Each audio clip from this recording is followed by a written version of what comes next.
Coucou tout le monde, j'espère que vous allez bien. Aujourd'hui on se retrouve pour une nouvelle vidéo pour préparer 2024 et faire un petit bilan de 2023.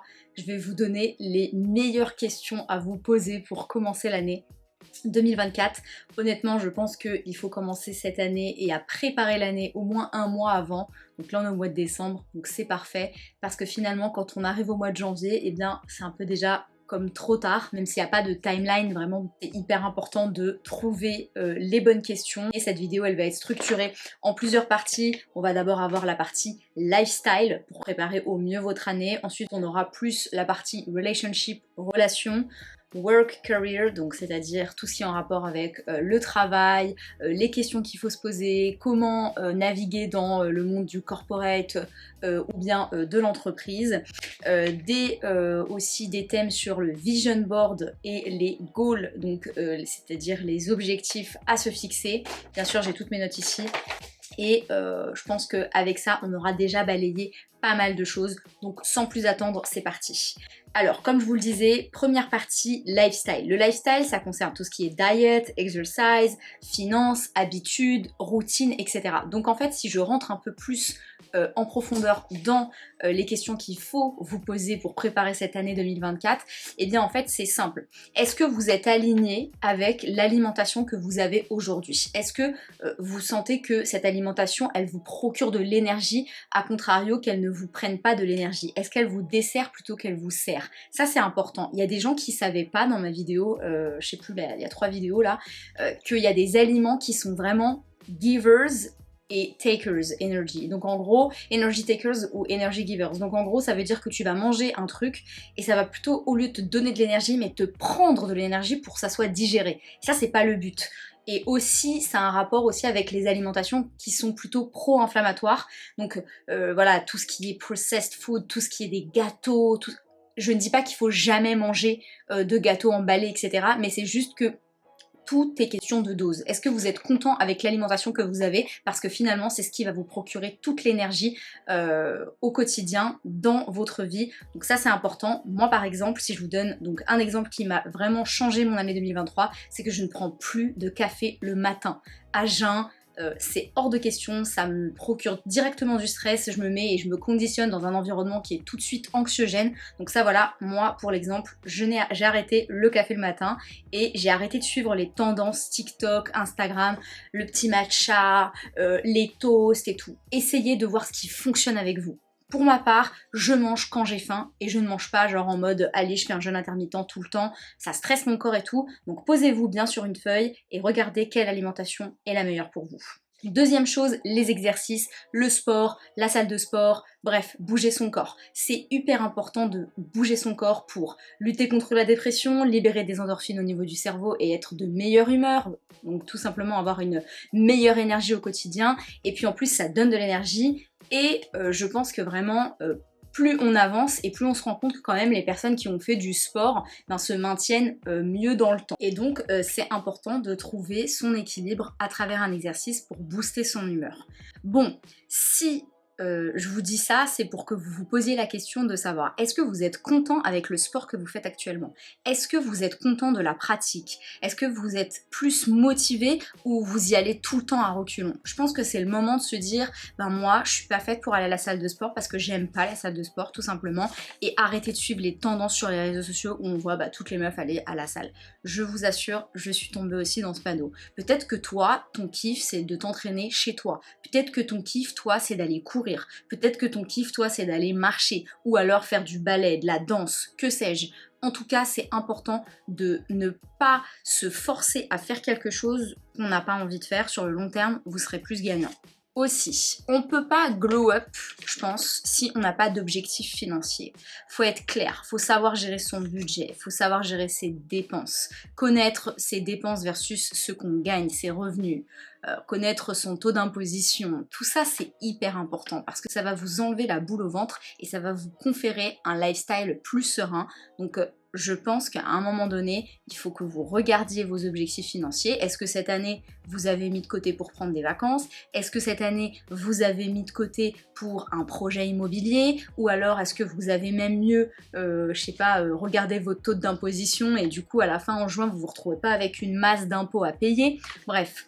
Je fais beaucoup de vidéos, je pense, sur Instagram, TikTok, sur les conseils financiers pour débutants, etc. Donc allez me suivre là-bas, vous verrez aussi, il y a pas mal de contenu. Pour le lifestyle, je pense qu'il faut aussi avoir des habitudes et des routines, c'est important. Une morning routine à minima et une night routine. Night routine, c'est pour préparer la journée d'après. On le dit souvent, et là on switch un peu sur l'organisation, comment tu t'organises, comment tu es productive, comment tu fais au quotidien. Et bien en fait, la veille, vous préparez le lendemain, avec les priorités de la journée, les choses que vous allez faire en priorité, celles qui vont vraiment vous donner la boule au ventre si vous ne les finissez pas dans la journée. Donc ça, hyper important d'avoir des routines, morning routine, savoir en fait déjà tout ce qu'il faut faire, les étapes. C'est-à-dire, est-ce que vous prenez un petit déj, est-ce que vous en prenez pas, est-ce que vous marchez, est-ce que vous écrivez sur un 5-minute journal. Je pourrais faire une vidéo morning routine pour que je partage la mienne, puisqu'elle a changé il y a pas mal de temps.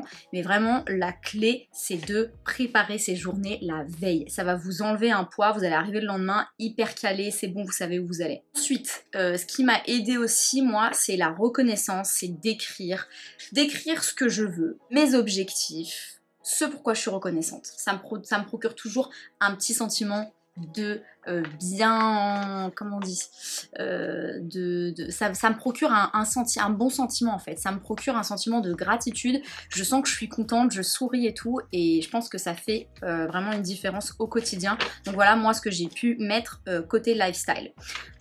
Côté lifestyle, on va finir avec ça, c'est l'hygiène. Je pense que si vous voulez glow up aussi, ça c'est un truc, je pense, ces derniers mois j'ai mis en place, c'est glow up physiquement, eh bien rien de mieux que l'hygiène. Commencez par l'hygiène. Et l'hygiène, on parle aussi de la douche, de la skincare routine, de la make-up skincare, bref, en tout cas, c'est important de savoir qu'il y a une routine hygiène à adapter pour vous. Moi, et par exemple, depuis 3 ou 4 mois, je vais une fois par mois au hammam et je me gomme, enfin voilà, je prends soin de moi, c'est un moment détente et en même temps, j'enlève toutes les cellules mortes, tout ce qui est mauvais, toutes les mauvaises énergies que j'ai pu engorger, et bien oups, elles partent directement au hammam. Et puis j'ai investi dans une très bonne skincare routine qui est coréenne et je m'y tiens.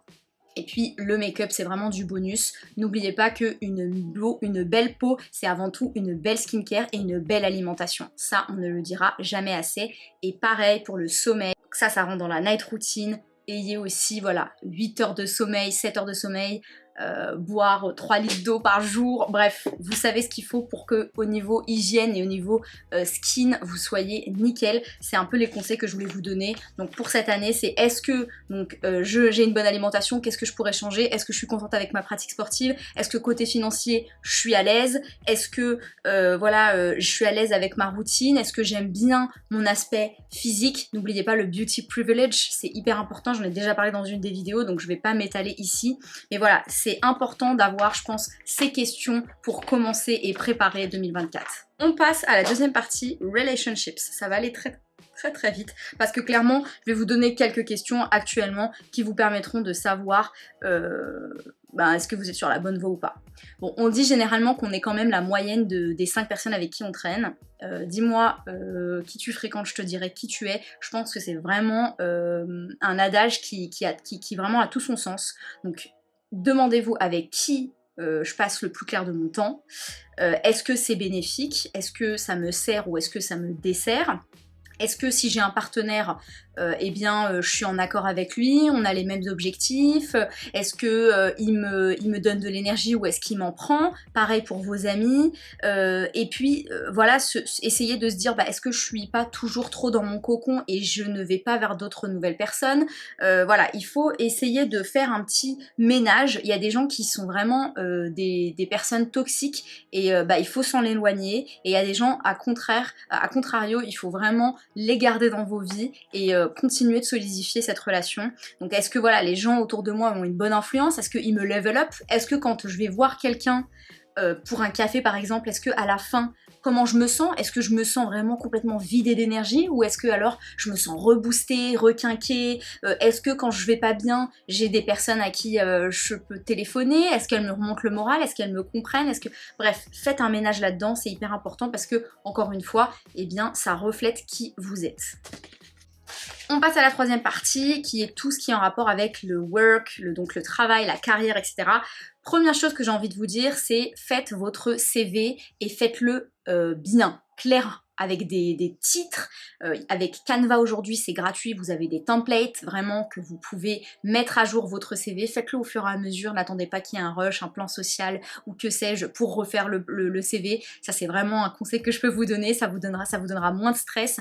Et puis, même si vous êtes à l'aise dans le boulot dans lequel vous êtes, n'hésitez pas à vous faire quand même chasser dans le marché, postuler à des offres d'emploi. On sait jamais, ça se trouve vous allez avoir une offre d'emploi sur laquelle vous n'attendiez pas. Vous allez peut-être aussi connaître côté salaire des tranches qui ne sont plus appliquées actuellement pour vous mais qui pourraient l'être dans le futur parce que vous allez accepter une nouvelle offre. Ça permet en fait d'avoir toujours un peu un œil extérieur sur ce qui se passe et je pense que ça en fait c'est quelque chose que nous on a tendance à oublier. On se dit oh je suis bien dans mon entreprise, tout va bien, je n'ai pas envie de bouger pour le moment. Donc je refais pas mon CV, je regarde pas LinkedIn, donc ça vraiment c'est important. Deuxième chose, comprendre la boîte dans laquelle vous êtes, ça c'est un podcast la dernière fois que j'ai écouté de Jay Shetty, comprendre l'algorithme en gros de sa boîte, c'est important pour évoluer. Et il disait qu'en fait c'est pas celui qui va faire les meilleures présentations ou qui va gérer Excel qui va forcément cranter. Essayez de parler avec les gens autour de vous, essayez de créer des connexions.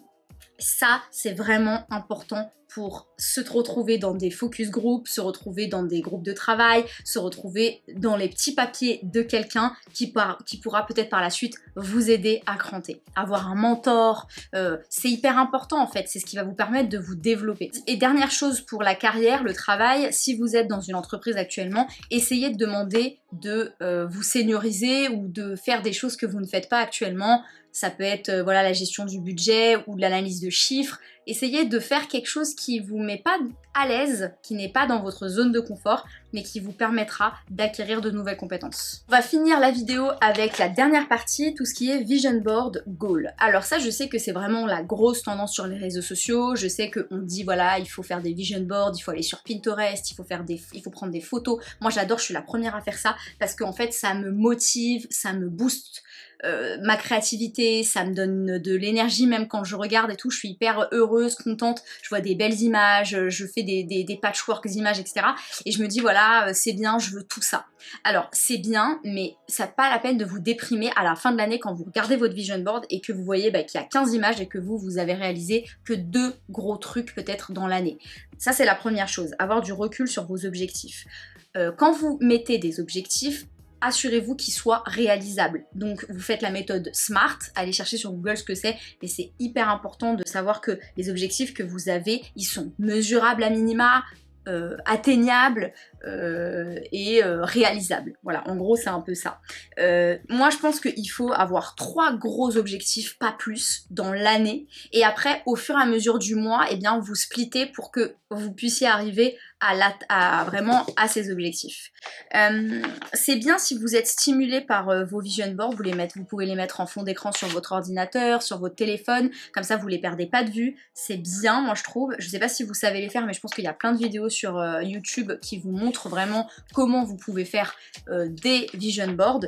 Et puis dans ce vision board, je vous recommande de mettre à minima soit acquérir une nouvelle compétence pour vous dire bah voilà qui j'ai envie de devenir en 2024, quelles compétences j'ai envie d'acquérir en 2024. Comme ça, ça va vous donner un peu un chemin, une feuille de route un peu précise pour que vous puissiez dire bah ok cette année je veux parler l'anglais, je veux parler l'espagnol, je vais prendre des cours dans ça, ou alors des cours de com, de confiance en soi, je vais lire tel bouquin pour ma formation. Il y a énormément de choses, essayez de vous enrichir, essayez de voir voilà, qu'est-ce qui est bon pour vous. C'est pas la peine d'aller dans une frénésie de dire ouais je vais écouter 20 000 podcasts, je vais lire 10 000 livres, je vais faire telle formation. En fait ça sert à rien parce que vous allez vous submerger, vous n'allez pas profiter et bénéficier de tout le contenu. Donc moi ce que je vous recommande c'est toujours de faire au moins une nouvelle compétence, voilà.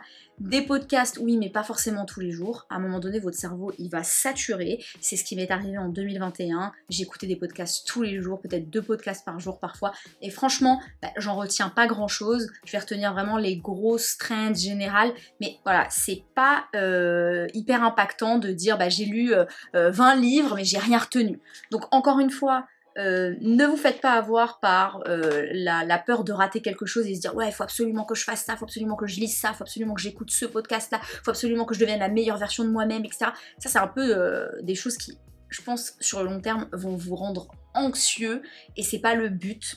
Donc posez-vous bien, c'est un exercice à faire. Vous prenez une feuille A4 comme moi, ok, et vous écrivez tout ce qui vous passe par la tête pour donc le lifestyle, les relationships, la carrière, le vision board, vraiment la version qui permet de dire qu'est-ce que je veux, où je veux arriver l'année prochaine, dans quel pays je veux vivre, quelle est ma dream car, quel est mon job de rêve, est-ce que c'est plus, voilà aussi, gérer mes finances, gérer mieux mes finances. Voilà, ça c'est vraiment personne dépendant. Donc je vous laisse avec ça, j'espère que cette vidéo vous aura plu. En tout cas moi ça m'a fait plaisir de me poser et de faire l'exercice pour moi-même et de vous véhiculer les messages que j'ai partagés aujourd'hui. On se retrouve bientôt sur YouTube ou tout de suite sur mon Instagram. Ciao!